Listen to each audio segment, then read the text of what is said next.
All right. Hi, my name is Brooke Block, and I will be presenting a case study on Tom and his family. Tom is a 14-year-old boy who was raised by both of his grandparents, both of which are 70 years old, and their health is rapidly declining. His Aunt Sherry wants him to move in with her and her husband, which live about 2 hours away from where he lives now, and she is also very well off and has no other kids. But Tom feels that if he leaves, no one will be there to take care of his grandparents. Also, if he does live with his aunt, she will buy him a car and help him start a college fund. The key issues with Tom is that his grandfather cannot drive, so there's no one to drive Tom around. And his grandfather also has arthritis. His grandmother recently broke her hip, so she can't cook anymore or stand up for extended periods of time. And since her accident, Tom often skips breakfast and does not eat a well-balanced dinner.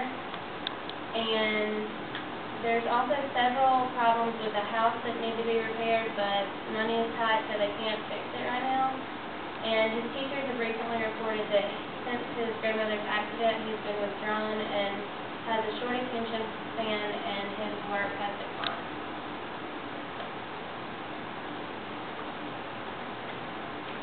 One question that needs to be answered is, are their basic human needs being met? And you can look at the human ecosystem to answer this question.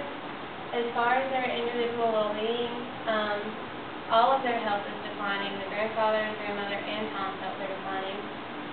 Their family strength is basically just that they love each other and are there for support, but they really need more than what they have.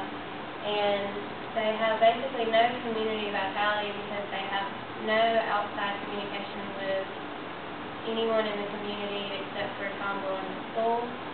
And their basic human needs are met, but they could be better. And some alternative courses of action for Tom to take is to stay with his grandparents. And the pros of this would be he would have no guilt for leaving them, and he would be able to take care of them himself, or at least try to. And the cons is that nothing would change, and that Tom is a 14-year-old boy, so he should not be responsible for taking care of his grandparents when he needs to be focusing on schoolwork.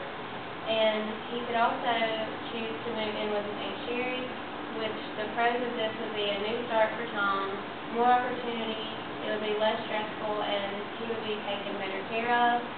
But the problems with this is that it would take a lot of adjusting for him. He would be leaving his grandparents, and there would be no one there to take care of his grandparents. So what needs to happen is his grandparents need to find another alternative, and that would be possibly move in with Aunt Sherry and Tom, or move closer to them. They could possibly move into a health care facility, or just stay in their home as things are now, and maybe go to a senior living facility or a nursing home. And the recommended course of action that I chose was that Tom moved to his Aunt Sherry's house during the summer following the school year, and his grandparents moved closer so that Tom can see them and they will live in a senior living facility. And that way they will all have more communication with the outside world, and all of their physical and mental needs will be met. And assuming if this happens, I assume that the move will take a lot of work, but once everyone is settled in, the whole family will be a lot happier. They will all be together. The grandparents do not have to worry about Tom, and Tom will not have to worry about them. And they can still see each other often. And Tom can now focus on school, and all nutritional needs will be met from all parties. And they will all have more contact with the community. Thank you.